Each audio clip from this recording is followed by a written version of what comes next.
हिसाची आउची 35 साल का हट्टा कट्टा जापानीज बंदा जिसे मिली दुनिया की सबसे बुरी और दर्दनाक मौत। एक ऐसी मौत जिसके बारे में जानकर आपकी भी रूह कांप जाएगी। क्या थी इस दर्दनाक मौत के पीछे की कहानी, आइए जानते हैं इस वीडियो में। दरअसल हिसाची जैसियो नाम की फैक्ट्री में एक नॉर्मल वर्कर था। इस फैक्ट्री में इलेक्ट्रिसिटी बनाने के लिए फ्यूल बनाया जाता, जिसके लिए यूरेनियम का इस्तेमाल किया जाता। Uranium most radio active elements में आता है और हिसाची की मौत का कारण भी यही रेडियो एक्टिव एलिमेंट बनेगा।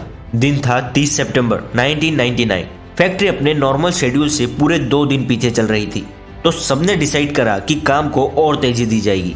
और इसी दौरान हिसाची उसकी लाइफ की सबसे बड़ी गलती कर बैठा। जिस यूरेनियम को मशीन के थ्रू अपनी पूरी प्रोसेस के साथ मेन टैंक में जाना था, हिसाची ने काम को तेजी देने के लिए एक नॉर्मल बाल्टी से मेन टैंक में डालना शुरू किया। जहां 5% यूरेनियम यूज होता था, वहां डायरेक्ट 18% यूज होने लगा।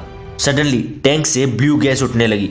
इस गैस ने कईयों को अपनी चपेट में लिया, क्योंकि हिसाची इस टैंक के सबसे करीब था, जिसके कारण उसे 17,000 मिलीसीवर का रेडिएशन लगा। दोस्तों, एक नॉर्मल पर्सन पर ईयर 20 मिलीसीवर का अटैक झेल सकता है, पर ईयर सिर्फ 20 मिलीसीवर, और यहाँ हिसाची को कुछ ही सेकंड में 17,000 मिलीसीवर का अटैक लगा। रेडिएशन से उसकी स्किन रेड हो गई, हाथ पैर में सूजन आ गई। उसे इमीडिएटली हॉस्पिटलाइज किया गया। जैसे जैसे दिन बीते उसकी कंडीशन और खराब हो गई। रेडिएशन से उसका डीएनए ही डिस्ट्रॉय हो गया, जैसे अब उसकी बॉडी में नई सेल भी नहीं बनेगी। जो एग्जिस्टिंग सेल थी वो भी अब धीरे धीरे डेड हो रही थी। WBC पूरी तरह से खत्म हो गया था, जिससे अब छोटे छोटे फीवर भी मौत के समान लगते थे। कंडीशन इतनी खराब हो गई कि जब उसकी स्किन से मेडिकल टेप को हटाया जाता, तो उस टेप के साथ उसकी स्किन और मांस भी आ जाता। इवन उसकी आंखों से ब्लड आने लगा।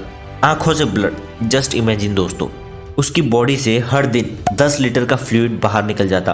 फाइनली डॉक्टरों ने हाथ खड़े कर दिए। ट्रीटमेंट के 81 डेज बाद उसे शांति मिली। हिसाची आउची की इस लास्ट पीक को देखकर बस आप इमेजिन करो कि उसे कैसी मौत मिली होगी। दोस्तों, इतनी लंबी और कॉम्प्लिकेटेड इंफॉर्मेशन को इतनी शॉर्ट और इजी वे में समझने के लिए जस्ट डू सब्सक्राइब।